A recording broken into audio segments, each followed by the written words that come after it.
निश्चित करते हुए खुशी हो रही है कि खान सर को बीपीएससी की नोटिफिकेशन जारी होने के तुरंत बाद रिहा कर दिया गया है और उनकी सेहत अब स्थिर है। खान सर ने हमेशा छात्रों के हितों का समर्थन किया है और आगे भी करते रहेंगे। बीपीएससी की नोटिफिकेशन इस बात का सबूत है कि सच हमेशा विजयी होता है और छात्रों के कल्याण से बढ़कर कुछ भी नहीं है। आप सभी के समर्थन और विश्वास के लिए धन्यवाद। छात्रों की जीत, बिहार की जीत। तो देखिए, एक ताज़ा पोस्ट जो है वो सामने आ गया है और इसी पोस्ट का इंतजार भी किया जा रहा था कि एक जिम्मेवार शिक्षक होने के नाते खान सर को कहीं ना कहीं सामने आना चाहिए था, ये इंफॉर्मेशन देना चाहिए था उनकी गिरफ्तारी को लेकर के, लेकिन उनका ये कहना है कि हमें रिहा किया गया। लेकिन सवाल कई आखिर है कि जब वो गिरफ्तार नहीं हुए तो रिहाई किस तरीके की। हालांकि ये पोस्ट सामने आया है और इस पोस्ट को हम दिखा रहे हैं। संजय हमारे साथ लगातार जुड़े हुए हैं। संजय, ये कहा जा रहा है कि बीपीएससी की नोटिफिकेशन जारी करने के बाद से उनका स्वास्थ्य भी ठीक है और वो अब बाहर हैं, ठीक हैं। अब इस पोस्ट को कैसे देखा जाए?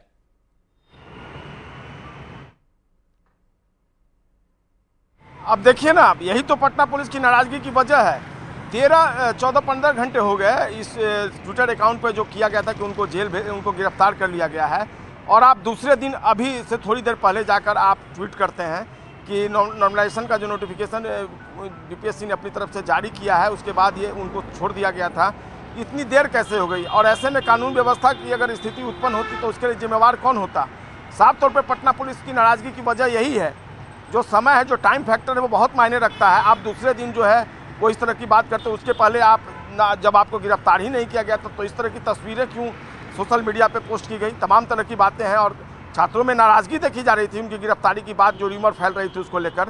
तो ऐसे में उनकी महती जिम्मेवारी थी कि वो तुरंत इस पूरे मामले में अपनी तरफ से एक सफाई देते, सोशल मीडिया पर खुद आके बताते या उनके जो ऑफिशियल अकाउंट को जो हैंडलर है वो बताते।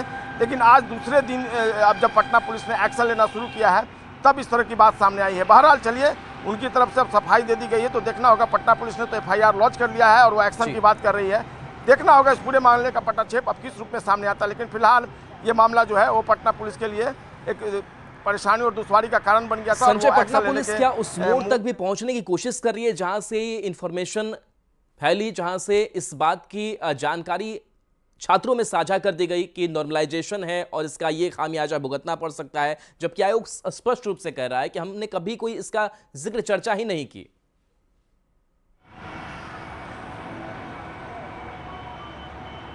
देखिए, पटना पुलिस जो खान सर का इशू है उसको लेकर एक्शन मोड में आई है और एफआईआर लॉन्च किया गया है और आगे कड़ी कार्रवाई की बात कर रही है। चूंकि जिस तरीके से भ्रामक, तथ्यहीन और भड़काऊ पोस्ट किया गया था उसको लेकर पटना पुलिस में नाराजगी है।